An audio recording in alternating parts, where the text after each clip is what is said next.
Hello friends, welcome to my channel. चलिए एक और नई कहानी के साथ, जो राजा विक्रम और रानी प्रियंवदा की एक प्रेम कथा है। चुनौतियों और संवादों से भरपूर। भारतवर्ष के एक विशाल राज्य विक्रमपुर में राजा विक्रम शासन करते थे। वे न्यायप्रिय, वीर और प्रजा का ध्यान रखने वाले शासक थे। उनकी ख्याति दूर दूर तक फैली हुई थी, परंतु उनके हृदय में एक खालीपन था। वे अभी तक अविवाहित थे। उधर पड़ोसी राज्य प्रियागढ़ की रानी प्रियंवदा अपनी असाधारण सुंदरता, तीक्ष्ण बुद्धि और शौर्य के लिए प्रसिद्ध थी। उन्होंने यह घोषणा करवा रखी थी कि जो भी उनकी 7 चुनौतियों को पार करेगा वही उसका पति बनने का अधिकारी होगा। जब राजा विक्रम को यह समाचार मिला तो उन्होंने अपने मंत्री से कहा, मंत्री जी, मैं प्रियगढ़ जा रहा हूँ। मैं रानी प्रियंवदा की चुनौतियों को स्वीकार करूँगा। मंत्री ने चिंतित होकर कहा, मैं रानी प्रियंवदा की चुनौतियाँ स्वीकार करता हूँ। मंत्री ने चिंतित होकर कहा, महाराज, यह जोखिम भरा हो सकता है। कहते हैं कि रानी की चुनौतियाँ असंभव सी हैं। राजा विक्रम मुस्कुराए। प्रेम के मार्ग में आने वाली हर बाधा एक परीक्षा है मंत्री जी, और मैं इस परीक्षा में उत्तीर्ण होकर रहूँगा। पहली चुनौती, ज्ञान की परीक्षा। राजा विक्रम अपने विश्वास पात्र साथियों के साथ प्रियागढ़ पहुँचे। महल के दरबार में रानी प्रियंवदा सिंहासन पर विराजमान थी। उनकी आंखों में तेज और चेहरे पर गंभीरता थी। रानी ने पहला प्रश्न पूछा, वह क्या है जो सूर्य के सामने आते ही गायब हो जाता है लेकिन अंधकार में दिखाई देता है? राजा विक्रम ने क्षण भर सोचा और मुस्कुराते हुए उत्तर दिया, छाया। दिन में सूर्य के प्रकाश में छाया गायब हो जाती है, लेकिन रात के अंधकार में दीपक की रोशनी में दिखाई देती है। रानी प्रियंवदा ने हल्की सी मुस्कान बिखेरी। सही उत्तर महाराज, लेकिन यह तो केवल शुरुआत थी। दूसरी चुनौती, धैर्य की परीक्षा। अगले दिन रानी ने राजा विक्रम को महल के बगीचे में बुलाया। वहाँ एक विशाल घड़ा रखा हुआ था जिसमें से एक बूंद बूंद पानी टपक रहा था।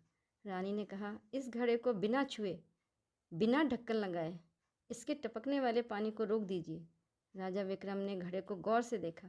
फिर उन्होंने एक पत्थर का टुकड़ा उठाया और उसे धीरे से घड़े के नीचे रख दिया जहाँ से पानी टपक रहा था। पानी का टपकना बंद हो गया। रानी ने आश्चर्य से पूछा, आपने ऐसा कैसे सोचा? राजा विक्रम बोले, समस्याएं अक्सर छोटे समाधानों से हल हो जाती हैं, बस धैर्य से सोचने की आवश्यकता होती है। रानी प्रियंवदा ने सिर हिलाया, आप न केवल बुद्धिमान हैं बल्कि धैर्यवान भी हैं। तीसरी चुनौती, शक्ति और कौशल की परीक्षा। तीसरे दिन रानी ने राजा विक्रम को राज्य के मल्लयुद्ध क्षेत्र में बुलाया। वहाँ एक विशालकाय योद्धा खड़ा था। रानी ने कहा, इस योद्धा को परास्त करो, लेकिन बिना उसे चोट पहुँचाए।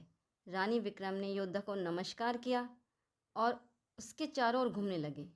अचानक उन्होंने योद्धा के पैरों के बीच से छलांग लगाई और उसकी पीठ पर हाथ रख दिया। योद्धा असंतुलन हो बैठा और गिर पड़ा।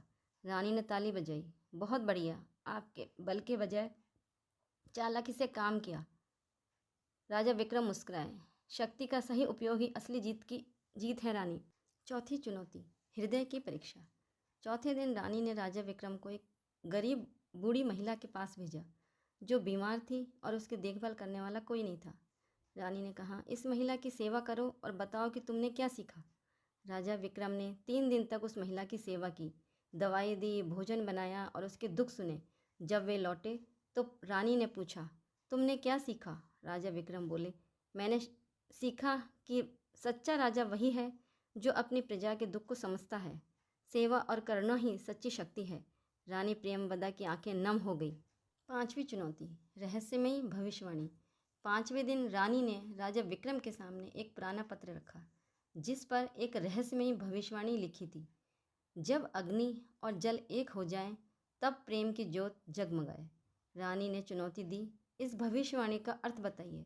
राजा विक्रम ने कुछ पल सोचा, फिर बोले, अग्नि और जल का मिलन असंभव है, लेकिन अगर हम समुद्र को देखें तो उसमें अग्नि मतलब लावा और जल दोनों होते हैं।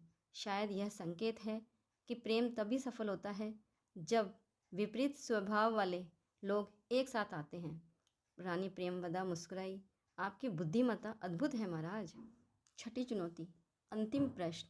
छठे दिन रानी ने राजा विक्रम से पूछा, यदि मैं और आपका राज्य दोनों संकट में हूँ तो आप पहले किसे बचाएंगे? राजा विक्रम ने गंभीर होकर कहा, मैं अपने राज्य को बचाऊंगा। रानी ने चेहरे पर आश्चर्य छा गया। राजा विक्रम ने आगे कहा, क्योंकि एक राजा का पहला कर्तव्य अपनी प्रजा की रक्षा करना है, लेकिन मैं आपको अकेला नहीं छोड़ूंगा। या तो मैं आपको भी बचा लूँगा या फिर आपके साथ ही वीरगति को प्राप्त हो जाऊंगा।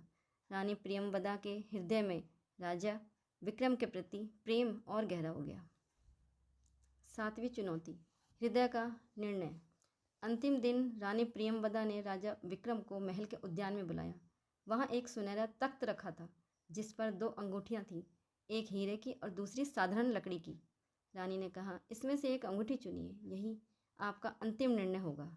राजा विक्रम ने लकड़ी की अंगूठी उठाई। रानी ने पूछा, आपने यह क्यों चुनी? राजा विक्रम बोले, हीरा मूल्यवान है, लेकिन लकड़ी की अंगूठी मेहनत और सादगी का प्रतीक है।